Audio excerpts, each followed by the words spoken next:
Bom dia, irmãos. A paz do Senhor Jesus. Amém? Amém. Vamos orar porque nós estamos reunidos aqui em nome de Jesus para buscarmos conhecimento da palavra, pedir ao Senhor que venha nos abençoar e falar profundamente no nosso coração, em nome de Jesus, pelo poder do Santo Espírito. Amém? Amém.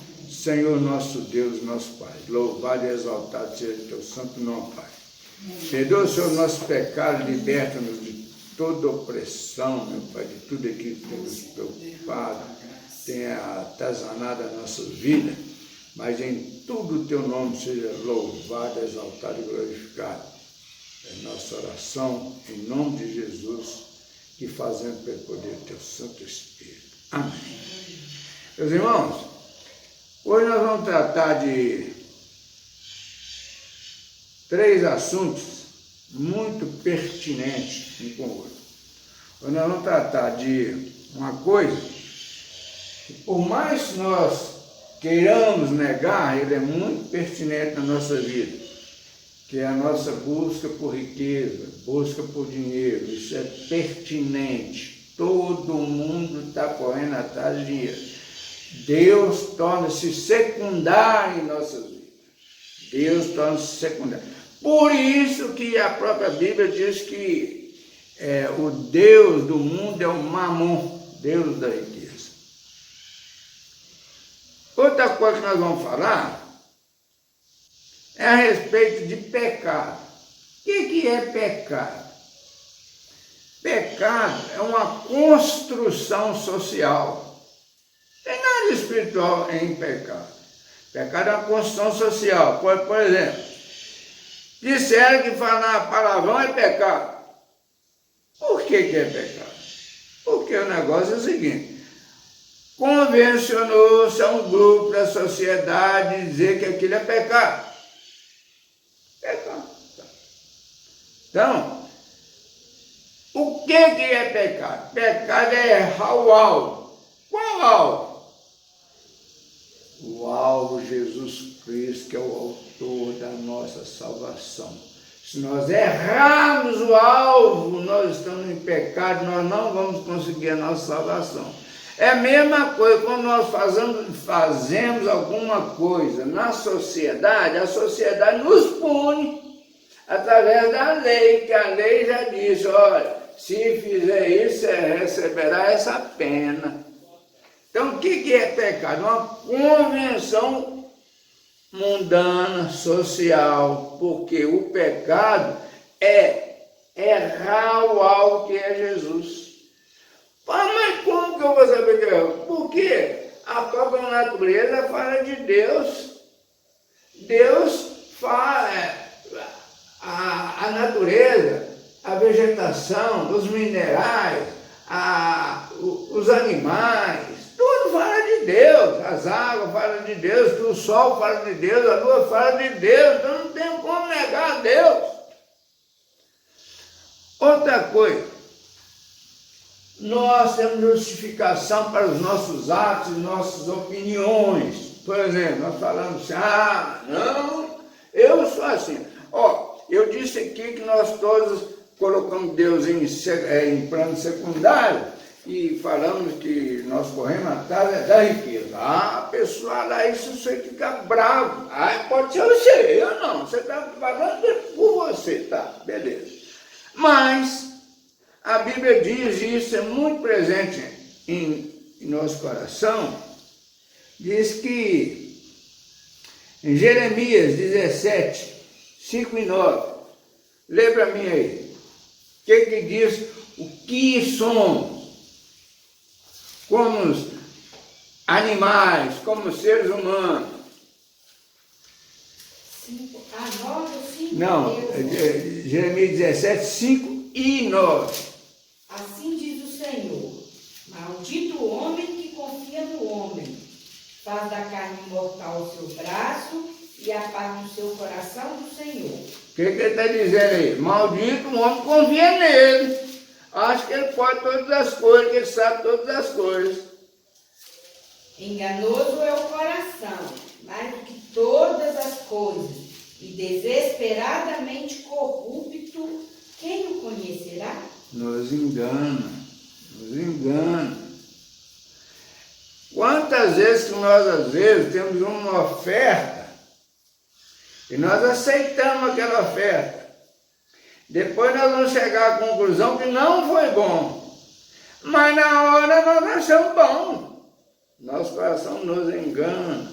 Então, precisamos de quê? Salvação em Cristo Jesus. Abramos as nossas Bíblias no Evangelho de Mateus, capítulo 6. Antes de qualquer coisa, eu vou dizer o seguinte: esse capítulo 6 aí faz parte do Sermão do Monte. É o capítulo de Mateus 5, 6 e 7. O que é o Sermão do Monte? Jesus faz um discurso, faz um pronunciamento, ensinando as pessoas, os seus discípulos, como deviam proceder, andar pela terra. E nós chegamos à conclusão, se nós fizermos uma análise desses 3 capítulos, não tem um senão de Jesus, nenhum senão. Porque se nós formos ver as epístolas de Paulo, de Pedro, tem um senãozinho, tem tudo um senão. Paulo diz que mulher não pode parar na igreja, mulher não pode cortar cabelo, não sei o quê. Então, senão, Jesus não tem senão.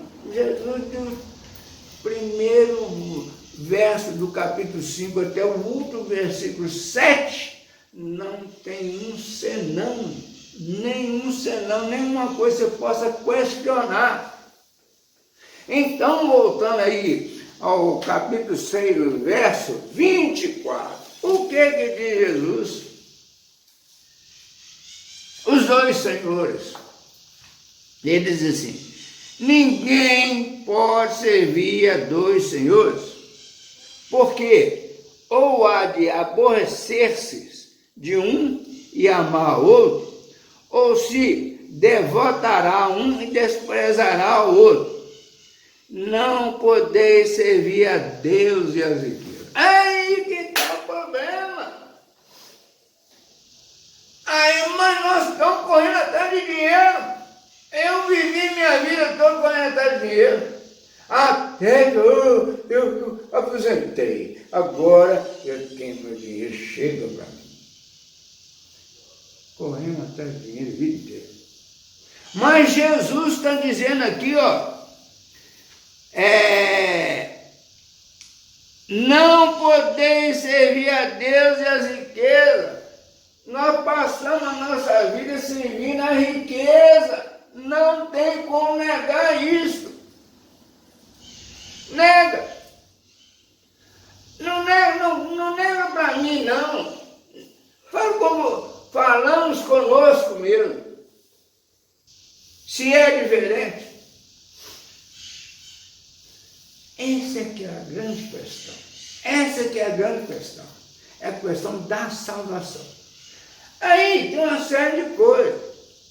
Nós, principalmente no nosso país aqui, que é um país de escravo, de gente atrasada, opressão danada, uma ditadura terrível, tudo.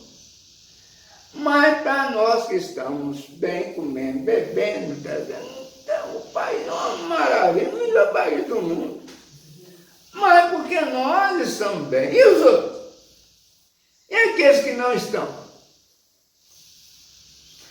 Então, meus irmãos, deu para notar qual que é a questão? A questão é a salvação de Cristo Jesus. E não adianta você pensar que todos nós temos uma missão. Você sabe qual que é a missão que nós temos aqui na Terra? Sabe qual que é? De procriar. Procriar. Que uma geração substitui a outra geração. E vem geração. Eu acabei de falar no neto que eu tenho de 7 anos, eu tenho outro de 13, mas daqui a pouco eles estão com 80. Mas já procriaram, já vem dar o caso de todos nós aqui. Já procriamos, já fizemos a nossa parte, estamos caminhando.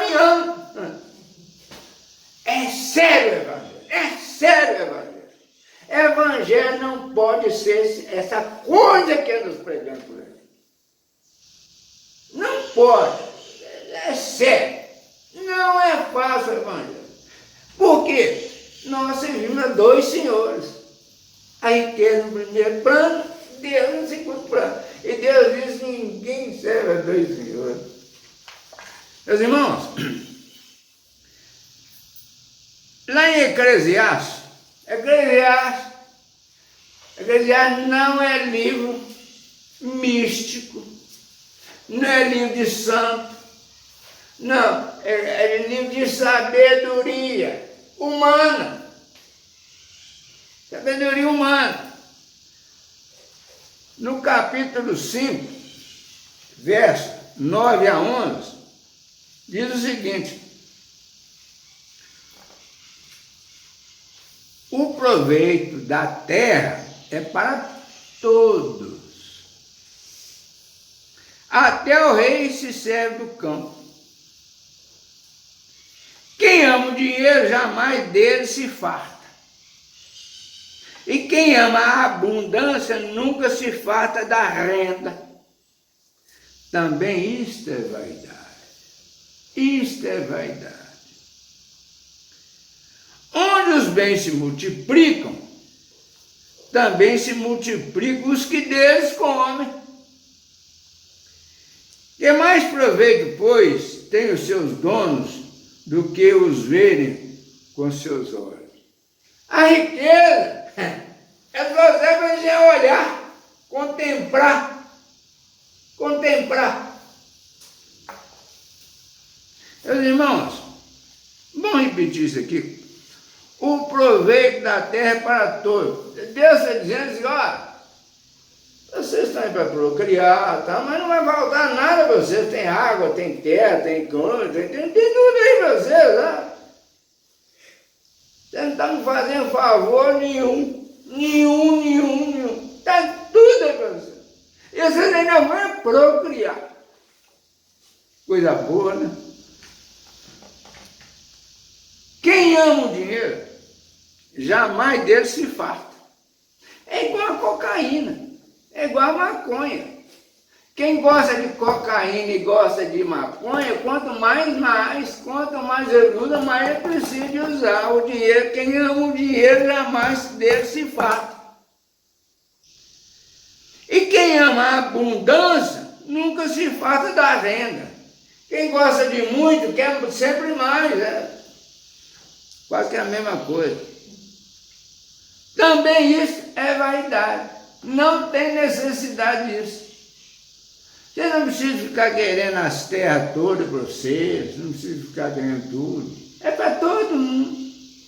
Pode ser vaidade.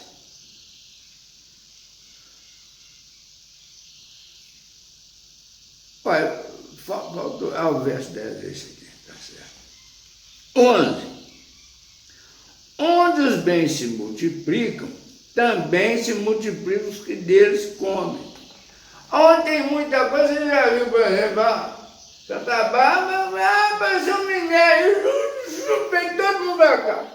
A cidade tinha 4.000 habitantes, tem 30. Hoje é carro para lá, para cá, para lá, para cá. Onde os bens se multiplicam, também se multiplicam os que deles comem. Está cheio de gente aí. Que mais proveito, pois, tem os seus donos do que os verem com seus olhos? Ficar olhando, contemplando, né? Tá bom, cidade rica, não estou olhando isso aí. Isso aí está mostrando a nossa vida. Quando nós temos alguma coisa, nós ficamos olhando para isso. Você tem gente que tem 2 casas, 5 casas, 10 casas, eles só moram num. Tem que ter 2, 3 carros na garagem, ele só usa um. Então, isso é sabedoria humana.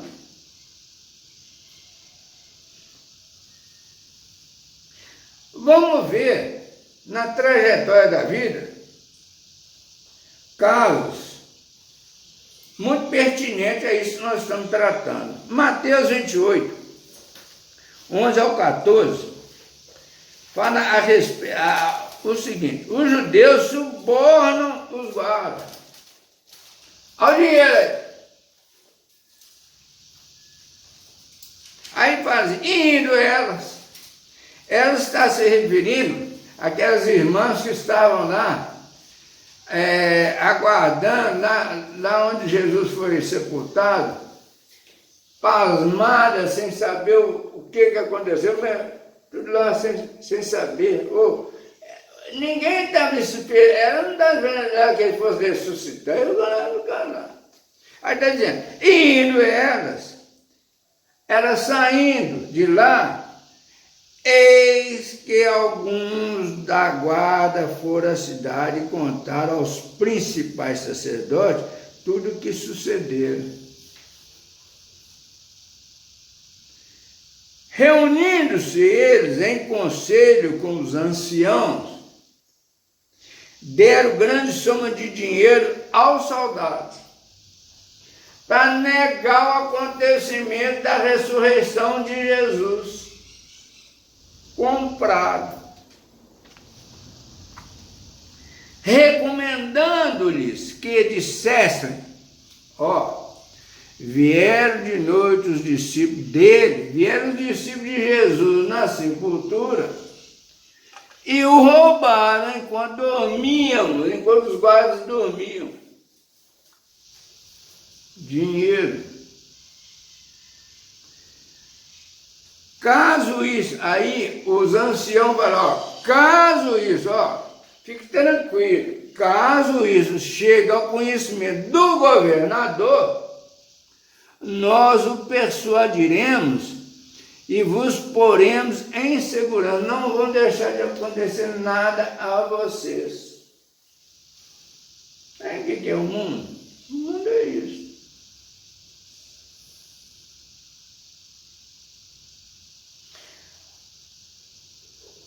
Uma outra vertente do dinheiro. Marcos 12, 41 a 44. Não precisa de abrir, não, que eu leio aqui.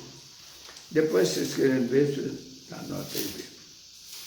Marcos 12, verso 41 a 44. A oferta da viúva pobre. Comparação muito interessante para que se faça aquilo tudo que foi falado naquele princípio. Assentado diante do gasofilácio, observava Jesus como o povo lançava ali o dinheiro. Ora, muitos ricos depositavam grandes quantias. Grandes quantias aos olhos de pobre, né? Porque ele dizia, pô, muito, porque tem muito mais. Vindo, porém, uma viúva pobre, depositou 2 pequenas moedas correspondentes a um quadrante. E chamando os seus discípulos, disse-lhes, em verdade vos digo, que esta viúva pobre depositou no gasofilácio mais do que eu fizer todos os ofertantes. Porque todos eles ofertaram do que lhes sobrava. Ela, porém, da sua pobreza, deu tudo quanto possuía, todo o seu sustento. Está vendo que ninguém entende dinheiro? Ninguém entende dinheiro. Você pega esses economistas, não sabe nada de dinheiro. Eles são convencionais. Você sabe, tem gente aí que tem dinheiro, ouro, dólar, dinheiro em banco, poupança, não sei o que, e fica na vida inteira só olhando o que tem. É o que ele disse aqui, só contemplando isso. Não tem nem como gastar. Não vamos dizer, para eles não dizer que nós estamos citando indiretamente alguém, mas tem gente que tem dinheiro, não tem nem roupa para vestir.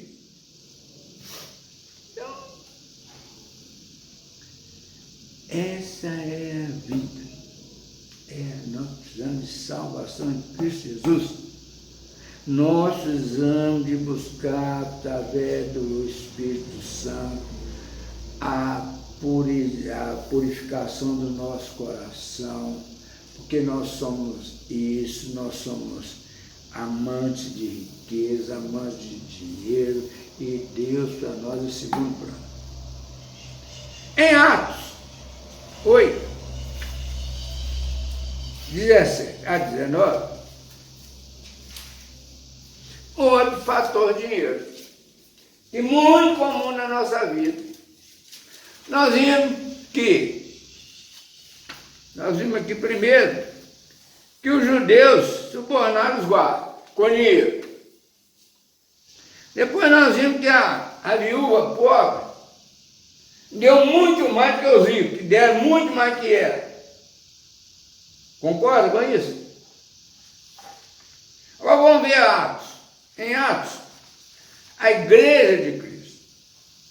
Atos 8, 17 a 19. Então lhes impunha as mãos e recebiam estes o Espírito Santo. Está dizendo o seguinte, que os discípulos de Jesus, aqueles que foram salvos, que conheciam Jesus, que eram discípulos, que acompanhavam, que aprenderam com Jesus, quando impunha a mão de alguém, esses nos quais punha a mão recebiam o Espírito Santo. Recebia o arrependimento e transformava suas vidas. Vendo, porém, Simão, que pelo fato de impor os apóstolos as mãos, era concedido o Espírito Santo, o Espírito, ofereceu-lhes dinheiro, propondo, concedei-me também a mim este poder, para que aquela sobre quem eu impuser as mãos receba o Espírito Santo. Olha, eu pago vocês, eu compro isso na sua mão, com dinheiro, o dinheiro está aqui, eu vou comprar, e você me dê esse poder que eu vou ganhar dinheiro com ele. Está vendo? Só se fala em dinheiro, a vida só se fala em dinheiro. Ou negamos isso, ou é mentira, ou o Evangelho, a palavra aqui que está falando mentira.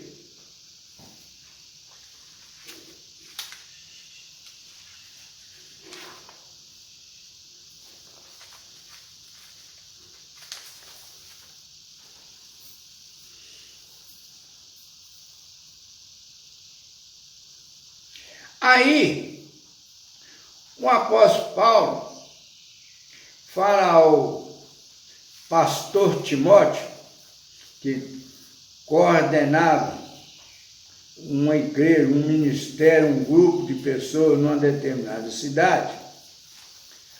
Ele recebe o seguinte ensinamento de Paulo. 1 Timóteo, capítulo 6, versos 3 a 10.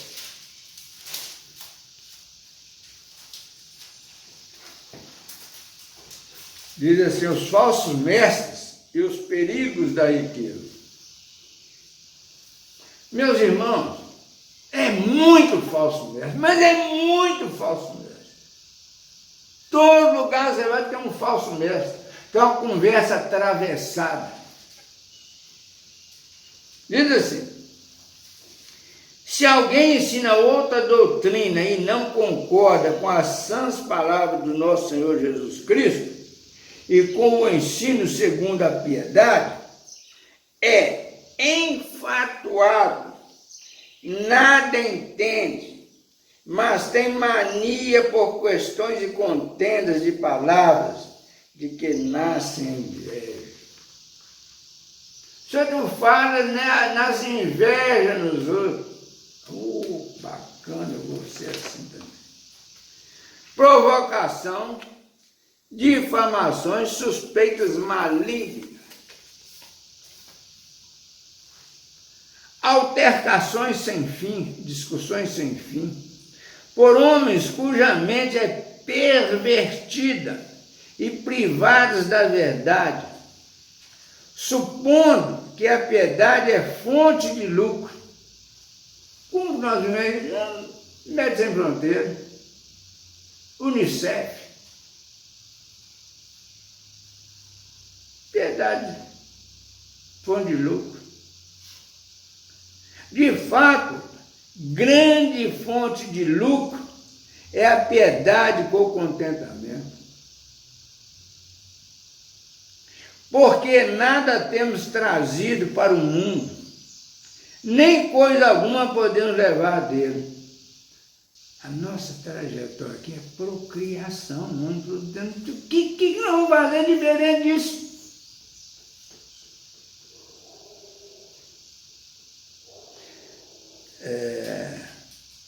Tendo sustento e com que nos vestir, estejamos contentes. Muito interessante isso aí. Tendo sustento e com que nos vestir, estejamos contentes. Isso é pouco. Eu quero mais. Isso é muito pouco. Isso é para pobre. Isso é para gentinha.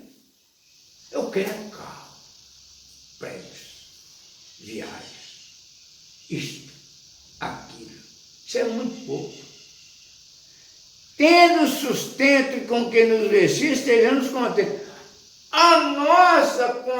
O nosso contentamento, a nossa felicidade é estarmos contentes, felizes com aquilo que nós temos. Ora, os que querem ficar ricos caem. Quantas vezes eu já caí? Em tentação e cilada, e em muitas concupiscências insensatas e perniciosas, as quais afogam os homens na ruína e perdição. Qual de nós nunca caímos nessa? Porque o amor do dinheiro é raiz de todos os males. E alguns, nessa cobiça, se desviaram da fé e a si mesmos se atormentaram com muitas dores. Ei, glória a Deus! O Evangelho de Cristo é muito bom. Meus irmãos, essa é a nossa vida. Agora, a escolha é nossa. A maior beleza disso tudo, nós não dependemos absolutamente de ninguém. É só nós abrirmos o nosso coração, sermos humildes o suficiente para saber que nós não somos nada, absolutamente nada. Que nós não fazemos nada para Deus, Deus não precisa de nós para nada, absolutamente nada. Não tem importância nenhuma. Nós estamos aqui na trajetória. Trajetória da Bíblia que aprova a Deus, não a salvar o mundo, mas salvar aqueles que estão no mundo. Porque a própria histórica, a história bíblica, diz que o mundo vai ser restaurado. Isso vai acabar, vai restaurar, vai melhorar. Isso aqui é a beleza da coisa. Mas nós não dependemos de ninguém, nós dependemos de encontrar conosco mesmo pelo poder do Espírito Santo. Essa aqui é a coisa mais maravilhosa. Meus irmãos, por isso que, no princípio, que diz que também isto é vaidade. Toda a nossa vida é de vaidade. Toda a nossa vida é de vaidade. Nós vamos voltar, entender, fazer uma análise profunda, uma análise conscienciosa, saber o que nós somos absolutamente nada. Nós vivemos uma convenção que nem fomos nós que escolhemos, uma convenção que alguém escolheu e nós estamos embarcando nessa aí. Salvação em Cristo Jesus. Fica essa palavra para a nossa meditação, para a nossa transformação interna. Amém?